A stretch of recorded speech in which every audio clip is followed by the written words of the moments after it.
Apa kabar pemirsa JAK TV dimanapun Anda berada, Anda kembali lagi bersama saya Ishakan dalam program Tokoh Kita. Dan kali ini saya sudah bersama dengan Kepala Badan Pembina Ideologi Pancasila, Profesor Yudian Wahyudi. Apa kabar Prof? Baik, terima kasih. Apa kabar? Sehat. Kesibukannya apa sekarang Prof? Nah, kesibukan saya ini ya karena orang baru ya, jadi masih banyak memenuhi salah satunya undangan ya. Undangan ke sana kemari gitu.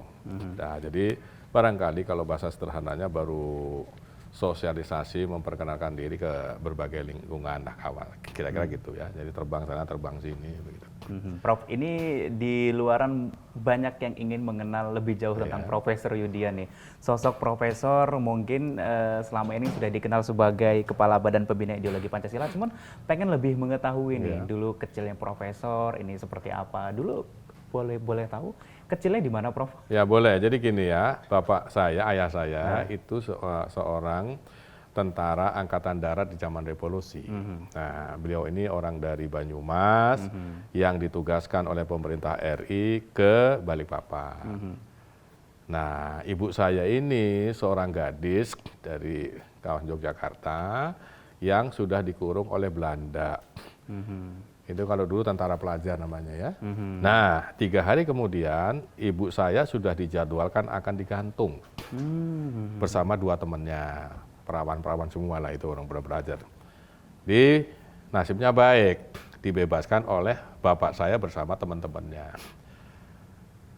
Ya, kemudian, nah itu urusan kedua, ini jatuh cinta kira-kira begitu. Lahirlah saya dari pernikahan itu. Ya.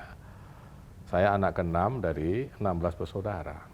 Nah itu di situ Mas. Jadi menghabiskan masa kecilnya di Balikpapan. Di Balikpapan. Nah, saya di Balikpapan itu dari umur lahir 17 April di Balikpapan ya, karena banyak yang lulus Banjarmasin. Balikpapan sampai umur 12 tahun. Sekolah pertama saya itu di Madrasah Darut Taklim Kampung Damai, Balikpapan. Kemudian saya pindah ke SD Negeri 55 Balikpapan. Nah, dari usia 10 sampai 12 tahun, saya ini kerjanya tawuran. Nah, bapak saya ini kan seorang tentara tapi santri. Ya, punya darah kiai bapak saya itu.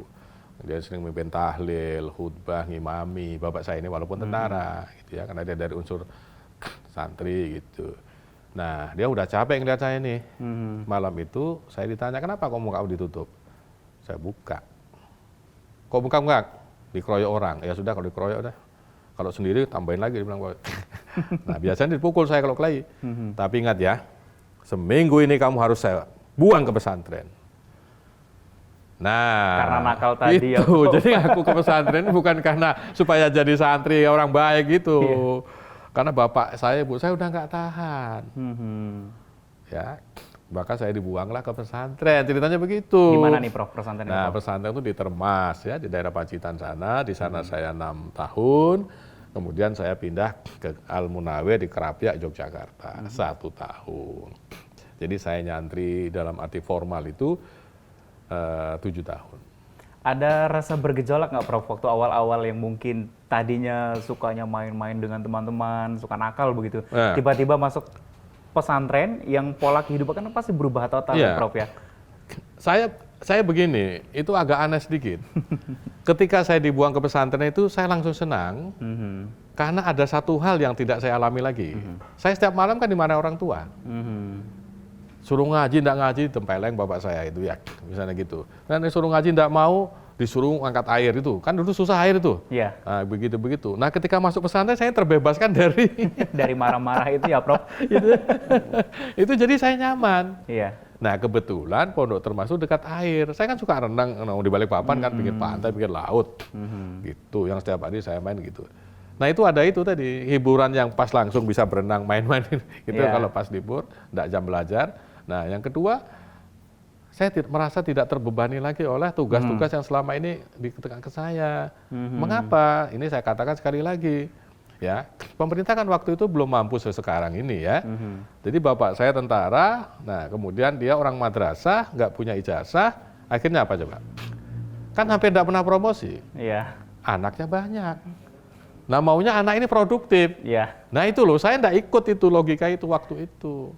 Kadang-kadang nurut, kadang-kadang tidak. Saya misalnya sudah Mas ya jualan es lilin keliling di Balikpapan itu. Kampung itu saya sudah.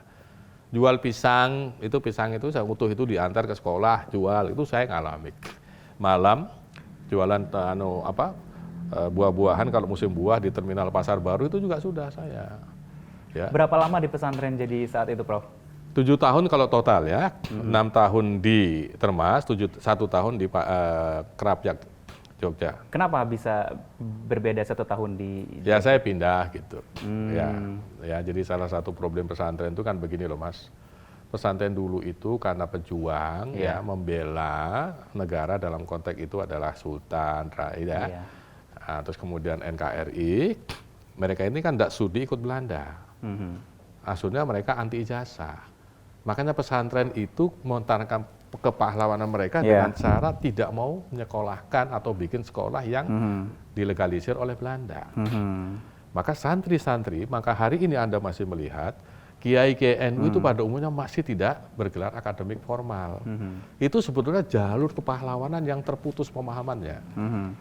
Nah, bapak saya karena dia masuk tentara, dia ngerti arti tidak punya ijazah. Maka dia pesan ke saya, kamu walaupun pesantren harus cari ijazah dan jangan pernah merubah dokumen walau 1 kata pun, 1 huruf pun. Nah, nanti kalau jadi pejabat ingat amanah harus segera ditunaikan. Nah, itu pelajaran sederhana dari bapak saya. Maka saya berusaha mencari yang ada ijazahnya. Nah, itulah yang saya ceritakan ketika saya harus ujian nasionalnya ke Wonosobo segala macam. Ada perjuangannya, Prof. Iya, sebab kalau dulu saya tidak berusaha mencari ijazah formal, saya tidak akan wawancara sama Anda di sini. Betul, saya nggak bertemu Prof hari ini. Iya, nasib saya udah beda di situ. Karena saya tidak punya ijazah untuk menjadi pejabat. Prof, 6 tahun di pesantren tambah 1 tahun di Jogja begitu. Pasti ada pengalaman-pengalaman menarik selama di pesantren. Apa hal yang tidak bisa dilupakan selama di pesantren pada saat itu, Prof? Jadi bagi saya begini, di pesantren itu yang merubah saya pertama kalau saya ambil sampel Pondok Termas, itu jadwalnya sangat ketat. Ya, misalnya begini, habis sholat subuh, kalau Termas di waktu zaman saya mau jamaah mau enggak masalah. Tapi nanti kira-kira jam 5:30 begitu sudah ada mata pelajaran ya yang harus kita ikuti. Namanya sorogan. Nah, itu informal. Tapi nanti tepat ya, saya lupa sekitar jam 6 itu harus berdasarkan kelas. Belajar lagi.